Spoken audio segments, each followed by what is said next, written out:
everybody. Welcome to our video podcast. This is the first episode in our series called This is the Life, where we'll be looking at the book of Proverbs. And so all throughout this series on Sunday mornings, we're going to be going through the book of Proverbs, talking a lot about what the Proverbs are and what they mean for us.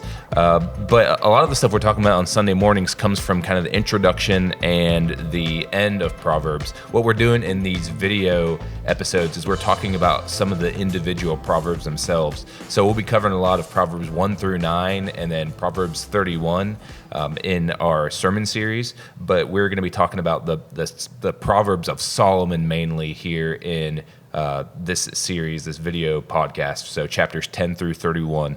And so today I have two friends with me from the Orchard Oxford. We have Megan Clark over here, and we have Thomas Chandler, and they're here to talk with me a little bit about Proverbs 16:8. I'm going to go ahead and read that proverb, say a little bit of background introduction to it, and then we're just going to talk a little bit about what we think is going on here. Proverbs 16:8, very short and simple. Better to have little with godliness than to be rich and dishonest. And one of the reasons we wanted to talk about this proverb in particular, guys, is because there's a lot of repetition of ideas in the proverb. So from chapters 10 through 29, one of the ideas that is talked about a lot is how people tend to put a lot of trust in money and in wealth and power, but not as much in how they treat other people or in godliness. So we wanted to really talk a little bit about what the wisdom is behind this proverb, and why it seems so important for the wisdom literature to address the impermanence and just the lack of trust we should really put in money. So I was just wondering, when you guys hear this or when you've read it on your own, what were some of the things that stood out to you? I guess something that I thought about right off the bat was it talks about is it better to be poor and with godliness? Mm-hmm. And the first thing that I thought about reading that was how I noticed how I was like applying my own definition of godliness, but that it may not necessarily be what's meant in the text.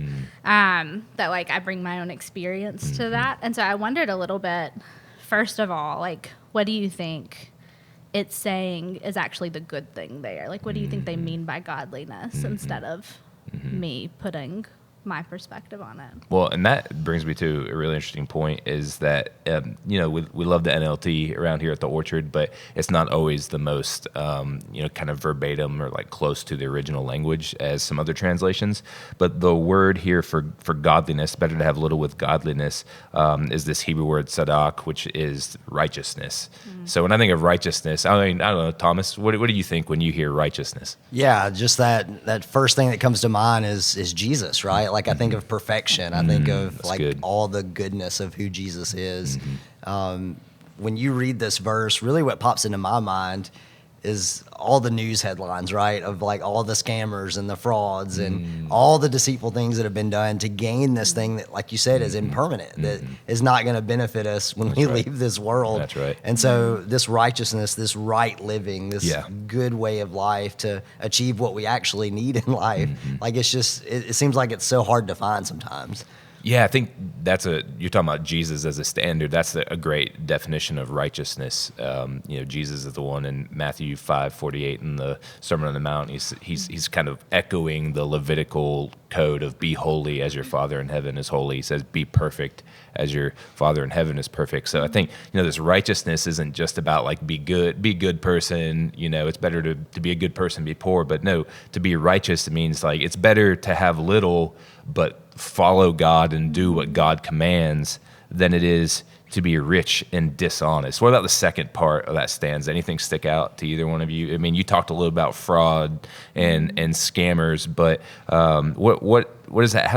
Where does that kind of lead you when we talk about the people who are rich through dishonesty? What I really think about is just the lack of satisfaction that so much of like wealth and money, possessions brings, right? You mentioned earlier, like the importance of relationships. I think about so many people that I know who like they have all the stuff, but they're emotionally bankrupt. They're relationally bankrupt. Their marriages are not healthy. Their relationships with their children are not healthy, right? So all the focus is on the wrong thing. And so even if we're talking about gaining riches and wealth and possessions by maybe illicit means or dishonorable or unrighteous means, or even if we obtain those things in a good way or by working hard, if that's our focus and that's our end goal, like, we're just not going to be satisfied. We're not going to be happy. That's right. Yeah, and I think like a lot of the time when we are talking about like whether it's wealth gained dishonestly or just being dishonest in general, there's this desire for power there, like wanting to have more and more, whether it's influence or just prestige or whatever it is that you're wanting, and that like wisdom, which Proverbs is all about, is knowing that like we can't be the one with all of the power, that stays with God, that God is the one who has all of the power. And so I don't know, I think that is kind of wrapped up in this, that a wise person knows that God has all of the power, and that being godlike or being righteous is really the end goal that we should be after. And so it's not earthly money and that kind of power that we're after, but you say that, and that really ties in nicely with the rest of the series. In the beginning of this series, we talk about like what wisdom is, and we think of wisdom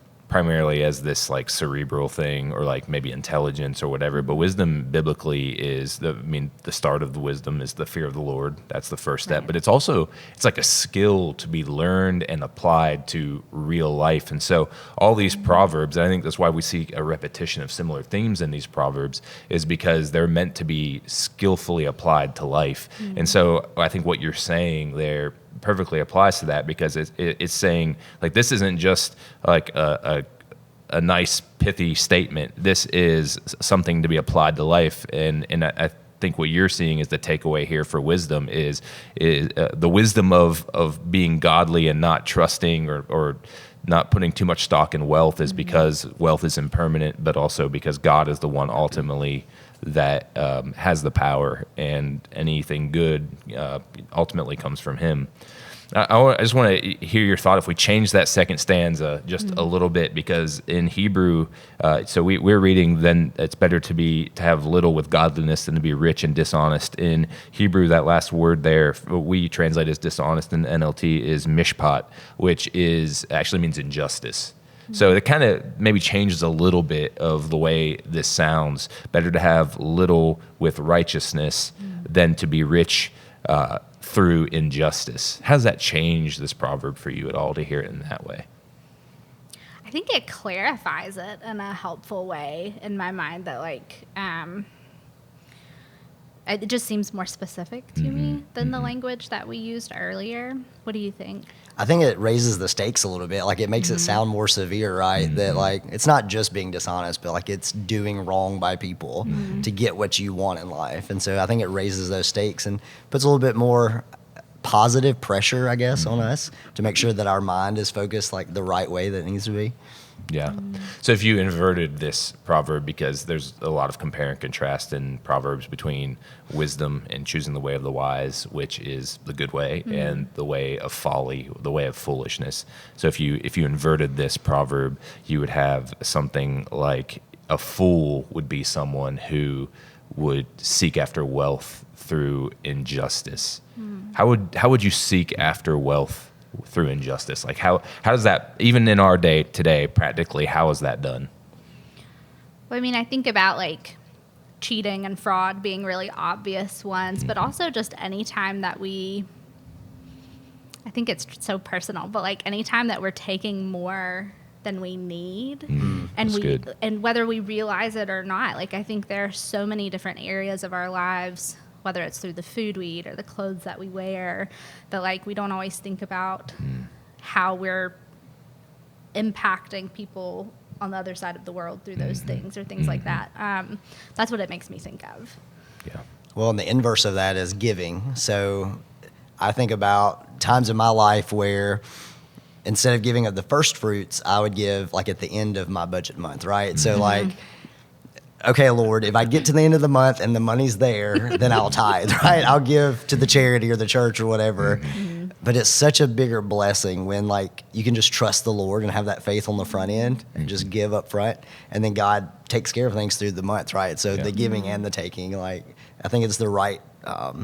You have to have that right mindset and perception going into it, and just trusting God. That's why wealth, I think, is so seductive as far as like a temptation for human beings. Is it really plays on that anxiety, that general anxiety we have about life, about having enough and wanting to be taken care of. We feel more secure, when in reality, like what you're just saying, is that we're secure because we can trust a good Father who looks out for us.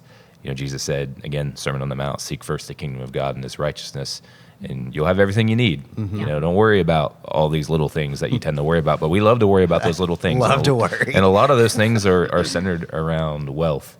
And Megan, just what you were saying reminds me so much of I think part of our culture with being like a capitalistic society and really valuing capitalism is it really can be for like a company to increase profit, increase market value, all those things, no matter what it costs, no matter what it might do to other people. I mean, that's kind of what caused the opioid epidemic and just so many other things. And it is really important for us to think about what we buy and where we buy things. I was listening to a podcast about the Caribbean slave trade, the African slave trade, and how in the beginning it was all about sugar. And that was like the huge crop, and that people they didn't even know back home where they were living that the sugar that they were eating, to make their tea just a little sweeter or their food taste a little differently was coming at such a great human cost. And we know that a lot of that same kind of stuff happens today. Yeah.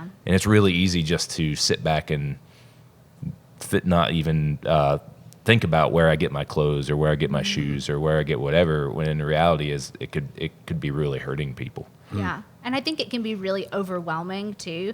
You're like, golly, do I have to look up the source for everything that I wear or I eat? But I really do think like our decisions matter, even if we feel like, well, my decision's not actually going to change those things. I don't know. I still think it's a work like in our hearts too. Whenever we do that it's formative for us, even if it doesn't have some grand impact that we can see. Right. Yeah.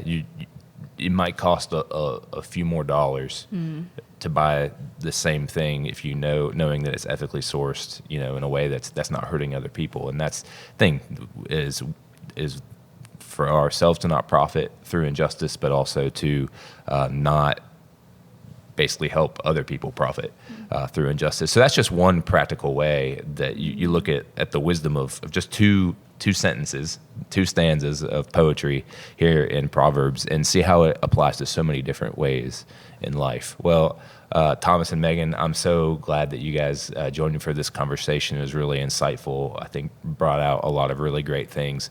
I hope you guys stay tuned with us. We're going to be doing this throughout our entire series. I hope you guys really benefited from this talk on wealth and the wisdom that we need to have when it comes to money and the way that our money and possessions and the way we spend affects other people. We will see you on the next episode. Have a great week.